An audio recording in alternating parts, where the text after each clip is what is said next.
जम्मू कश्मीर में एक साजिश के तहत, चाहे वो पाकिस्तान हो या किसी भी मुल्क ने साजिश करके हमारे मुल्क के अंदर पर्यटकों के ऊपर जो हमला किया, ये आतंकवादी हमला, ये पूरे मुल्क के लिए एक अफसोसनाक खबर थी, जिसके अंदर तकरीबन 27 लोग मारे गए, जिसके अंदर हिंदू बिरादरी के भी थे और मुसलमान बिरादरी के भी।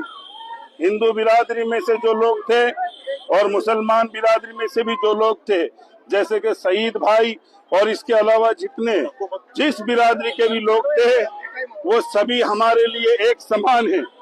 इस हमले में मारे गए लोग ये हमारे ही लोग थे।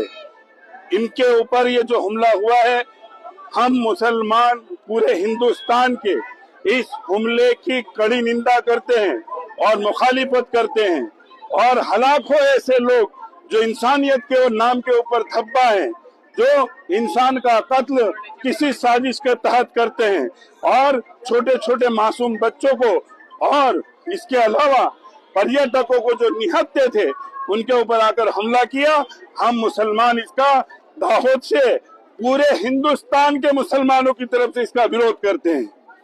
और इसके अलावा हम ये बात कह देना चाहते हैं कि पड़ोसी मुल्क पाकिस्तान अगर इस तरह की साजिशें करता है तो याद रखें, हम हिंदुस्तान के मुसलमानों ने चूड़ियां नहीं पहनी, पल भर के अंदर मसल के रख देंगे अगर हमारे मुल्क के ऊपर किसी ने भी गंदी निगाह डालकर किसी तरह का हमला किया।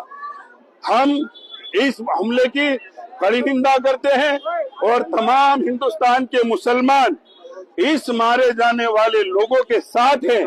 उनके गम में हम सब शरीक हैं। हम सब उनके साथ उनको श्रद्धांजलि दे रहे हैं और इन मारे जाने वाले लोगों को हम ये अपील करते हैं कि स्वयं रखें और इसके अलावा सब्र के साथ काम लें। दूसरी बात एक ये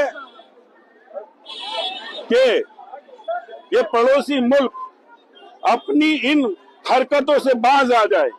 हम मुसलमान खामोश जब तक बैठे हैं तब तक बैठे रहेंगे, वरना हम हिंदुस्तान के मुसलमान जिस दिन खड़े हो गए, एक लम्हा लगेगा वहां पर जाकर उनके मुल्क के अंदर जाकर हम हिंदुस्तान का परचम लहरा देंगे। हम ये बात हम बड़े गुस्से से कह रहे हैं हम। और तुम्हारी इन हरकतों ने पूरे मुसलमान कौम को बदनाम करके रखा है। हालांकि इस तरह के आतंकवाद को, ये आतंकवाद को इस्लाम से कोई लेना देना नहीं। तुम कैसे कमीने कुत्ते हो कि तुम्हारी इन हरकतों की वजह से इस्लाम